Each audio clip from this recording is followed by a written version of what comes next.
क्या आप भी बाबा श्याम जी के दरबार में अर्जी लगाते हैं? बहुत से भक्त अर्जी लगाते टाइम ये छोटी छोटी गलतियां कर देते हैं, जिसके कारण उन भक्तों की अर्जी स्वीकार नहीं होती। आज मैं ऐसी 3 बातें बताने वाली हूँ जिनसे हमें बचना चाहिए और ये गलती भूलकर भी नहीं करनी चाहिए। जय श्री श्याम, राधे राधे सभी को। हर भक्त अपनी मनोकामना पूरी करवाने के लिए बाबा श्याम जी के दरबार जाता है और सबसे महत्वपूर्ण बात यह होती है कि वह सच्चे मन से और श्रद्धा के साथ में बाबा श्याम जी को अर्जी लगाए।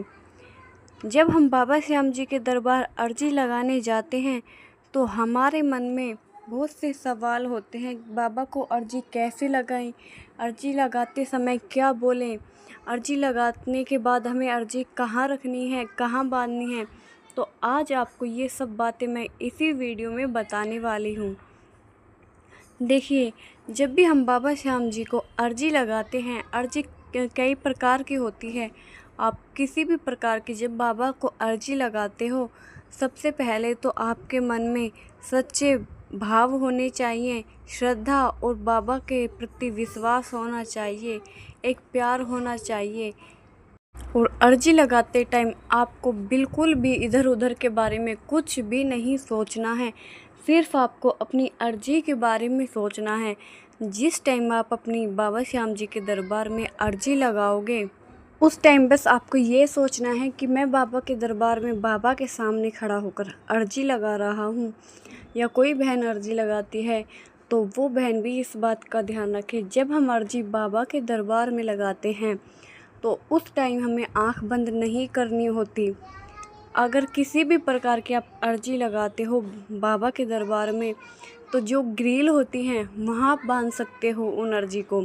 या फिर एक बाबा श्याम जी के दरबार से निकलते टाइम एक पेड़ पड़ता है, उस पेड़ पर बहुत कम से कम लाखों भक्तों की अर्जी बंधी रहती हैं कलावे वाली, तो आप वहाँ पे भी अर्जी बांध सकते हो। सबसे अर्जी जल्दी पूरी कहाँ की होती है? देखिए, आप जहाँ भी आप श्रद्धा भाव से, अगर आप घर में लगाते हो, बाबा के दरबार लगाते हो, कहीं पे भी लगाते हो, इसमें बस बाबा आपके भाव देखते हैं कि आपके भाव कितने अच्छे हैं। अगर आपके भाव अच्छे हैं और आपने घर पर ही अर्जी लगाई है तो बाबा उसको भी स्वीकार कर लेंगे। और जब आप बाबा के दरबार में अर्जी लगाते हो तो वहाँ दुनियादारी के बारे में कुछ नहीं सोचना, सिर्फ बाबा को अर्जी लगानी है और बाबा से हाथ जोड़कर प्रार्थना करनी है कि हे बाबा, मेरी इस अर्जी को जल्दी से जल्दी आप स्वीकार करना, जल्दी से जल्दी मेरी इस अर्जी के ऊपर अपनी मोहर लगाना और मेरी झोली खुशियों से भर देना। और देखिए, अर्जी लगाने के बाद हमें बिल्कुल भी मन में शंका नहीं रखनी है कि मेरी अर्जी पूरी होगी या नहीं होगी। अगर आपके मन में ये शंका आ जाती है अर्जी होगी या नहीं होगी पूरी, तो वो अर्जी पूरी नहीं होती। जब हम अर्जी लगाते हैं तो एक विश्वास के साथ अर्जी लगाते हैं। विश्वास सबसे बड़ा होता है। अगर विश्वास ही नहीं है आपके मन में तो आप कितनी भी अर्जी लगा लीजिए, वो कामयाब नहीं होगी। इसलिए जो भी बहन, जो भी भैया अर्जी लगाते हैं तो वो विश्वास करके ही अर्जी लगाएं बाबा के ऊपर। और अगर आप चाहते हो मैं आपको अर्जी के बारे में बताऊं, किस चीज़ की अर्जी के बारे में बताऊं, वो आप मुझे कमेंट में बता देना। वैसे तो मैंने अपने चैनल पर वीडियो डाल रखी है, फिर भी आप बता देना, मैं नई वीडियो बना दूँगी।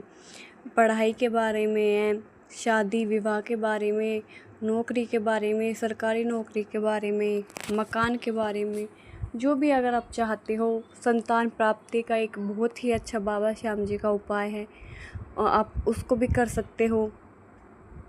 जो भी आप चाहते हो आप कमेंट में बता देना, मैं उस टॉपिक के ऊपर वीडियो बना दूँगी, ठीक है। और बाबा श्याम जी की कृपा से आपकी अर्जी बहुत ही ज़्यादा जल्दी पूरी हो। जय श्री श्याम, राधे राधे।